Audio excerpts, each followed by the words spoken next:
Welcome back. You are watching CNC Farm and I am Ashley. Thank you guys for stopping to check us out. Today we are participating in the Pies of March collaboration. This is put on by Kettle Kitchen and Mennonite Farmhouse.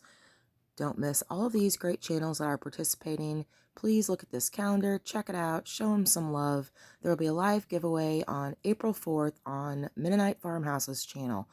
Without further ado, let's get started on our pie. Now, I love trying new recipes, and I try them on a weekly basis. So this one is right up my alley. Even better, it's a one bowl and a spatula. You don't even have to use a mixer, so it does not get much easier than that, guys. So our first ingredient is going to be 7 egg whites.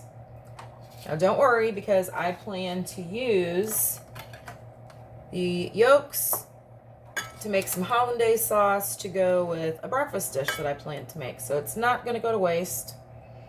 We're going to go ahead and crack the yolks into a separate bowl.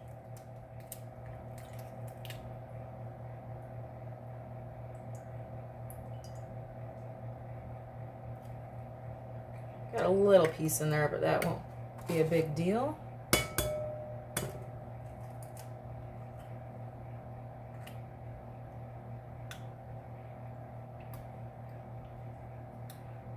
And we are just going to continue to separate these whites from the yolks into our large bowl, like so.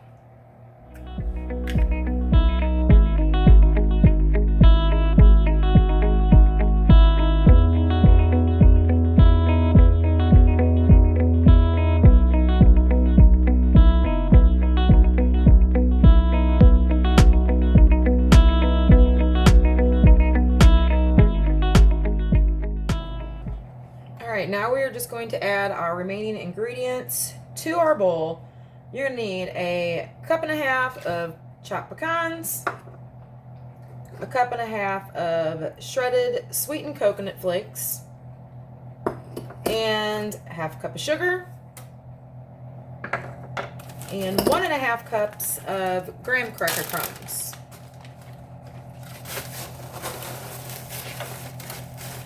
Which the recipe noted that it was about 12 graham crackers. So that's what I did. So we are going to see how close that was.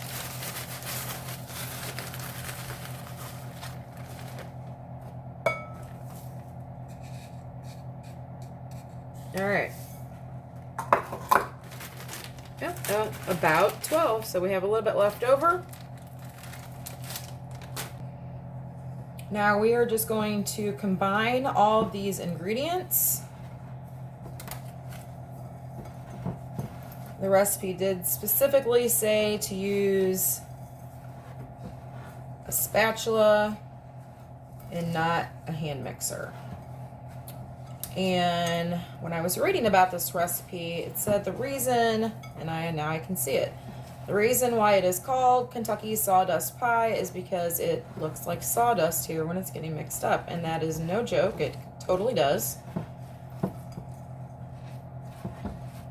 And I was also especially excited to try this recipe because the restaurant, Patty's 1870s, 1800s settlement, I'm not exactly sure. I'll put the link in the description. But I've made a couple of those recipes before, and they were so good. And this recipe actually came about when the owner, Patty, was asked to display her recipe in Bon Appetit magazine, I want to say 1993. And it just kind of blew up from there. So again, that is why it is also called the legendary Kentucky Sawdust Pie. Now, I'm not gonna lie, I did cheat on this. I purchased my pie crust. Typically I make my own pie crust, but I needed a deep dish and I was running short on time, so pre-made it is, no big deal. Okay, so we are now just going to add all of this to our pie crust.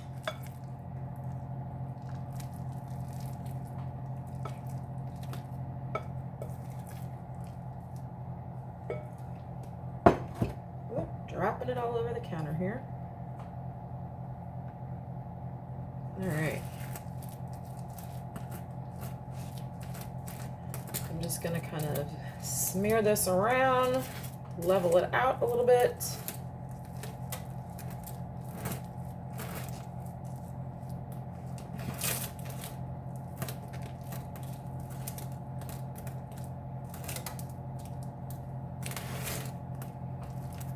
Well, it already smells good, so I can imagine that this is gonna taste really good. All right, we are gonna bake this at 350 degrees for about 30 minutes. But again, every oven is different, so you kind of want to watch it. Should be lightly brown, a little bit crispy, bubbly, a little gooey still in the middle, not quite set because it will continue to set as it cools. And we are good to go, guys. We are going to put this in the oven.